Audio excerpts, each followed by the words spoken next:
It's Andrea Zuniga, and this is my presentation on questioning strategies. So to begin with, here's a little background on depth of knowledge. The concept of depth of knowledge was developed in 1997 by Dr. Norman Webb, which this concept measures how deeply students know, understand, and are aware of what they are learning, to answer a question, according to the author Clint in 2021. There are four levels in this depth of knowledge concept. The first one is being able to recall, the first one is to recall and reproduction. The second one is skills and concepts. The third one is strategic thinking. And the fourth one is extended thinking. Each level builds up on the previous level, becoming more and more complex to deepen students' thinking and understanding. So, the first level requires students to recall or reproduce knowledge or skills, which is basically them activating any prior knowledge. The types of questions taking place in this level are simple, and they don't require much skill to decode or solve. For example, this would include details of a story, fill in the blank questions, basic facts, or simple math problems that don't require complex calculations. The second level of depth of knowledge is the skills and concepts level. And this one requires students to demonstrate their skills while applying multiple concepts, according to the author Clint in 2021. So students must apply concepts they know to be able to solve problems. The questions being asked during this level include students being able to compare and contrast.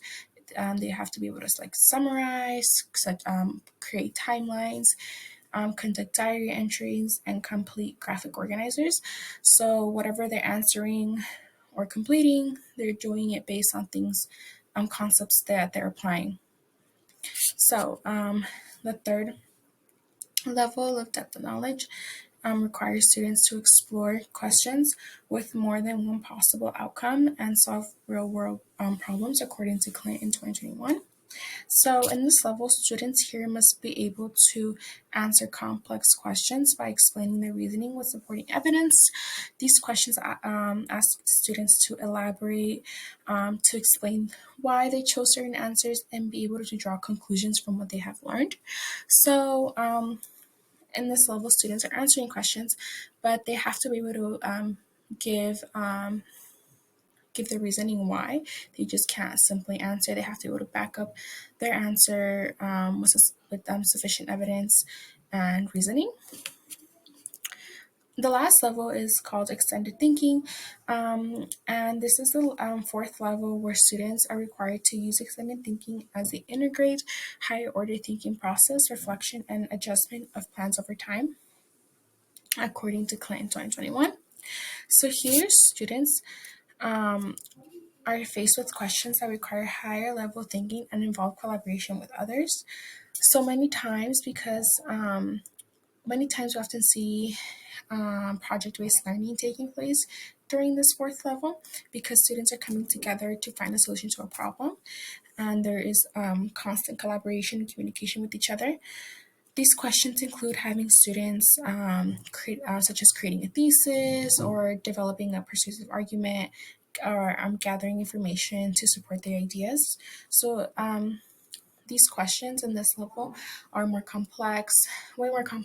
They require multiple steps, collaboration, extended thinking, and all of that. So these are some probing questions that I created for depth of knowledge for level 1 and 2.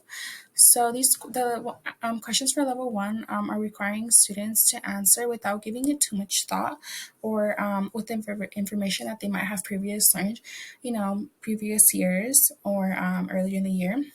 The questions for level 2 are questions that require basic reasoning for them to be able to answer. These questions require them to think about the what ifs, but without having to overcomplicate their reasoning. So as we can see for level one, my 5 questions are for students to identify and list geographical characteristics of their local region, list 3 different types of bodies of water, name 5 different types of animals that live in the mountains, define the importance of having schools, hospitals, and police stations in a town, what might we need to add in our map to create a functional town for its residents. You see, so these questions are very like simple. They don't require much thinking. It's just like they're able to like look around the surroundings and kind of quickly answer these questions. For level two, it's the questions are: how does the expansion of a town affect the surrounding ecosystems? What might happen if we keep cutting down trees to build more? Compare the weather in the desert versus the mountains. How do the animals from the coast differ from those who live in the mountains? What might happen if we did not have grocery stores near us? So these are questions that they're still basic to answer, but they do require a little bit more thinking, and their response is based on on the concepts that they've already known before. Okay, so the next questions for levels 3 and 4. For level 3, the questions I created require students to start making connections and drawing conclusions. These questions get them thinking about real world problems as well as having them produce possible solutions. The questions for level 4 require students to reflect on what they have been learning and collaborate with others to come up with solutions. So the questions for level 3 that I created are: how is the lack of rain related to the forest fires in the mountains? The lack of vegetation causes animals to do what? What would happen if a map was not properly labeled? How can we use the natural resources around us to our advantage? Why can we use fresh water easier compared to salt water? So these questions have students make students infer based on their surroundings, what they know, and also how one thing connects to the other, or just a lot of cause and effect. For the level 4 questions that I created, it's: what geographical region would be best to live in and why? What is the relationship between the number of population and the number of buildings in a city? What are the different types of maps used for? What is the importance of including a compass on a map? Compare and contrast a map of your town from 20 years ago to now. So the questions in level 4 are more complex. They require deeper thinking. They also require them to explain the reasoning. So when they answer, they have to be able to back up the why, which it makes it level 4 thinking. Level 4 questions. Okay, so the 2 strategies. So one strategy for formative assessments that I like to use is think and pair sharing, which is when I ask students general questions, and then they go ahead and pair up. Pair up with their table partner to discuss the question, and then we get a share as a class.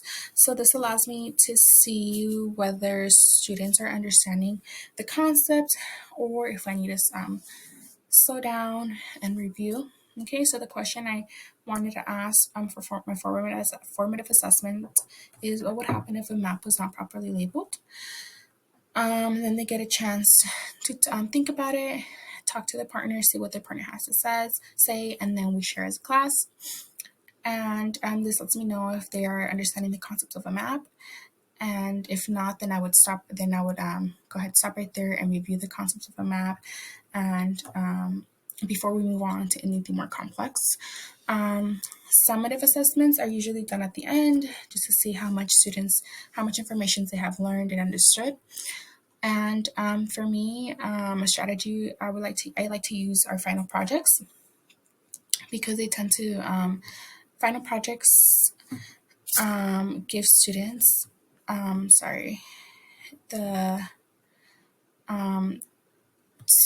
final projects come with a clear rubric of the expectations that they must meet, and they also require deeper thinking while allowing for creativity. Students will have to create their own map of their city today and compare it to a map from 20 years ago. This will require students to make sure They include all the important concepts on their map while also being able to explain the drastic changes between both maps. So this summative assessment is, again, it requires students to do more complex thinking, explain their reasoning, being able to compare and contrast, while still being able to having the chance to be creative while they design their map. So one digital tool that I would like to use during this time is Google Maps. So Google Maps supports students in developing their own higher order questioning skills because they get to see how different maps look around the world. Students can be broken into groups and assigned a different region of the world where they can look at the map and then discuss what they have found with other groups. So again, in my school, students are all able to use a laptop and have access to Google Maps, where they can, be able to see how a map looks in one, and for example, in Southern California versus how it might look down in another. Instead of North America and another continent like South America or Europe or Asia, and just kind of compare, the differences, how much land or how much bodies of water are surrounded by certain areas and whatnot. So I think it's really useful for students, and then they can to develop their thinking and their questioning skills and the why and the how. And then the second digital tool that I would like to use are National Geographic maps. I found this tool very resourceful and informative because this tool allows students to create their own digital map online actually. So now they can be given the chance to use other maps as references in National Geographic, and then they can create their own maps, and they can obviously show one another. It also allows students to elaborate on historic marks that they use to add onto their map.